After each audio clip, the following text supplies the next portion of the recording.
সরকারি প্রাথমিক বিদ্যালয়ে কর্মবিরতির ডাক দিয়েছেন শিক্ষকরা। তবে গোপালগঞ্জে সকাল থেকে স্কুলে আসতে দেখা গেছে শিক্ষার্থীদের। নির্ধারিত সময়ে কোনো কোনো স্কুলে ক্লাস হলেও বেশিরভাগ স্কুলে ক্লাস হচ্ছে না। এ নিয়ে আরও বিস্তারিত জানাতে বিনাপানি সরকারি প্রাথমিক বিদ্যালয় থেকে যুক্ত হচ্ছেন প্রতিনিধি সজীব বিশ্বাস। সজীব, গোপালগঞ্জে কি অবস্থা দেখতে পাচ্ছেন? শিক্ষকদের এই কর্মবিরতির ফলে আসলে শিক্ষা কার্যক্রমে কতটা প্রভাব পড়ছে? মাহাথির, শিক্ষা কার্যক্রমে আসলে কিছুটা ব্যাঘাত ঘটছে, কারণ একটা মিশ্র প্রতিক্রিয়া কিন্তু রয়েছে শিক্ষকদের মাঝে। শিক্ষকরা বলছেন যে এখন পর্যন্ত কিন্তু তারা কোনো নির্ধারিত নির্দেশনা কিন্তু পাননি তাদের যে শিক্ষকদের যে সংগঠন রয়েছে সেইখান থেকে। এবং আমরা সকাল থেকে কিন্তু দেখেছি, আমি এখন রয়েছি বিনাপানি সরকারি প্রাথমিক বিদ্যালয়ে। আপনি আমার পেছনে দেখতে পাচ্ছেন একটি শ্রেণীকক্ষ। সেই শ্রেণীকক্ষে কিন্তু শিক্ষার্থীদের কিছু উপস্থিতি রয়েছে এবং সেই উপস্থিতি একেবারেই কিন্তু কম বলা চলে। এবং তাদের যাদের গার্জিয়ান আসছে, গার্জিয়ানরা এসে কিন্তু সেই শিক্ষার্থীদের নিয়ে যাচ্ছে এবং শিক্ষকরা কিন্তু ক্লাসরুমে নেই। এবং বিভিন্ন স্কুলে আমরা কথা বলেছি, কয়েকটা স্কুলে আমরা কথা বলেছি সকাল থেকে।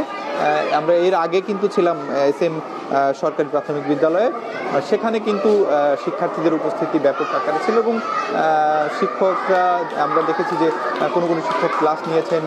আবার কেউ বলছেন যে আসলে আমরা বাচ্চাদের বসিয়ে রাখার জন্য বা বাচ্চাদের দূর দূরান্ত থেকে অনেকে এসেছে, তাদেরকে গার্জিয়ান ছাড়া আসলে ছাড়তে পারছি না, এই জন্য বসিয়ে রেখেছি। তবে তারা এখনও ক্লাস নিচ্ছে না এরকম কিন্তু আমরা অধিকাংশ জায়গায় দেখেছি। এবং আমার পেছনে দেখতে পাচ্ছেন যে বাচ্চারা কিন্তু শ্রেণীকক্ষ থেকে বের হয়ে আসছে। এবং শিক্ষকরা যেটা বলছেন, আমি বিনাপানি সরকারি প্রাথমিক বিদ্যালয়ের প্রধান শিক্ষকের সাথে কথা বলেছি। তিনি আমাদের জানিয়েছেন যে তাদের যে সংগঠন বা তাদের যে আন্দোলন চলছে, সেই আন্দোলনের সাথে একত্রতা তারা প্রকাশ করছেন। এবং গতকালকে যে শিক্ষকদের উপরে যে হামলা হয়েছে, সেই হামলারও তারা নিন্দা জানিয়েছেন, প্রতিবাদ জানিয়েছেন। কিন্তু তারা এখনো নির্ধারিত কোনো